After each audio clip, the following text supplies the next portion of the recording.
യാത്ര അയക്കാം. അതിനാദ്യമായിട്ട് ടീച്ചറിനെ കുടുംബത്തെ നമുക്ക് ആദ്യമായിട്ട് തന്നെ ഈ വേദിയിലേക്ക് സ്വാഗതം ചെയ്യാം. ടീച്ചറും മകനും എത്തിയിട്ടുണ്ട്. അപ്പോൾ കുടുംബത്തെ ഈ വേദിയിലേക്ക് സ്വാഗതം ചെയ്യുന്നു. പിന്നെ നമ്മുടെ വാർഡ് മെമ്പർ ലിസ് ചേച്ചിയെയും ഈ വേദിയിലേക്ക് സ്വാഗതം ചെയ്യുന്നു. പിന്നെ നമ്മുടെ ALMC അംഗം പൈലി മാഷിനെ ഈ വേദിയിലേക്ക് സ്വാഗതം ചെയ്യുന്നു. പിന്നെ നമ്മുടെ തൊട്ടടുത്ത ഈ വാർഡിൻ്റെ പരിധിയിൽ തന്നെ പെട്ട മറ്റ് അംഗൻവാടിയിൽ നിന്ന് വീണ ടീച്ചറെ ഈ വേദിയിലേക്ക് സ്വാഗതം ചെയ്യുന്നു. പിന്നെ കുടുംബശ്രീയിലെ നമ്മുടെ ഏലാമൻ ചേച്ചിയെയും ഈ വേദിയിലേക്ക് സ്വാഗതം ചെയ്യുന്നു.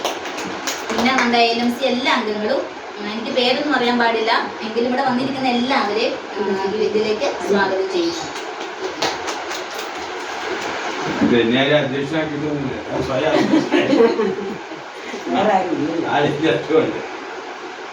അപ്പൊ വിഷയം നമുക്കറിയാലോ. തങ്കമ്മ ടീച്ചർ 40 വർഷം 4 മാസം അംഗനവാടി ടീച്ചറായി ജോലി ചെയ്ത് അത് കഴിയുമ്പോൾ തിരിഞ്ഞു പോകണം. ഇതിന് പോയില്ലെങ്കിൽ നമ്മൾ തിരിച്ചു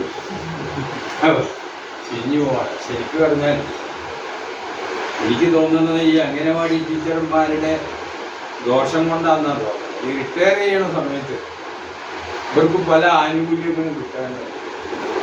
അതിന് പല സമരങ്ങളും നിന്നുണ്ട്. ഇപ്പൊ തന്നെ എന്തോ ഒരു ചെറിയ പെൻഷൻ ഉണ്ടെന്നാണ് തോന്നുന്നത്.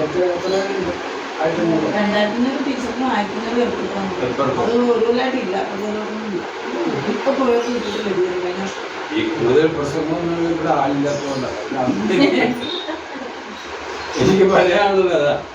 നമ്മൾ ഈ സാധാരണ രീതിയിൽ ചിന്തിക്കുക അംഗനവാടി അതല്ല അവിടെ കഴിഞ്ഞ് കളിക്കുന്ന ആളുകളുടെയൊക്കെ കാരണം ഞാനും ഇതിനെ കുറിച്ച് കൂടുതൽ മനസ്സിലാക്കിയതെന്ന് വെച്ചാൽ ഒരു വർഷം നമ്മൾ 3 അംഗനവാടിയിലെ സോഷ്യൽ ഓഡിറ്റിന് പോയി. അന്നാണ് ഞാൻ ഇതിൻ്റെ ഈ പ്രവർത്തനങ്ങളെ കുറിച്ച് കൂടുതൽ നമ്മൾ മനസ്സിലാക്കി. കാരണം ഈ ലോകത്തുള്ള എല്ലാ കാര്യങ്ങളും ഇവർ ചെയ്യും. സർവേ, സെൻസസ്, പിന്നെ കണക്കും കാര്യങ്ങളും, റിക്കാർഡ്, എന്തെല്ലാം റിക്കാർഡാണ്. ഓരോ കുട്ടിയുടെ ആരോഗ്യത്തിനനുസരിച്ച് ഇങ്ങനെ ആരോഗ്യം കൂടുകയും ചിലപ്പോൾ ഇതിങ്ങനെ കൊണ്ടു ഗ്രാഫിന്. അപ്പം അതിനി എന്തിട്ടാണ് എങ്ങനെ ചെയ്യണം, അങ്ങനെ ഒരുപാട് കാര്യങ്ങൾ.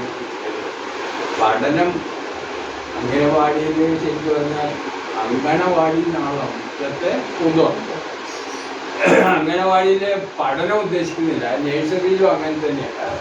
പാട്ട്, കളി, അതോടുകൂടി ചില കാര്യങ്ങളൊക്കെ മനസ്സിലാക്കാം. ഇപ്പം ആളുകൾക്ക് അങ്ങനെയല്ല ധരിക്കുന്നത്. ഒന്നും പഠിപ്പിക്കുന്നില്ല. അംഗനവാടിയിൽ ഒന്നും പഠിപ്പിക്കും ശരിക്കും അങ്ങനെയല്ല അത്, അല്ലേ? അങ്ങനെയാണ് അതിൻ്റെ ഉദ്ദേശം.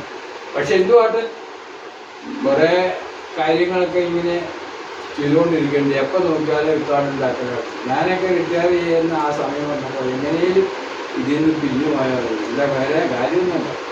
എല്ലാവർക്കും ഒന്നും റിക്കാർഡ് എഴുതി നമ്മുടെ ഇതായി പോകും.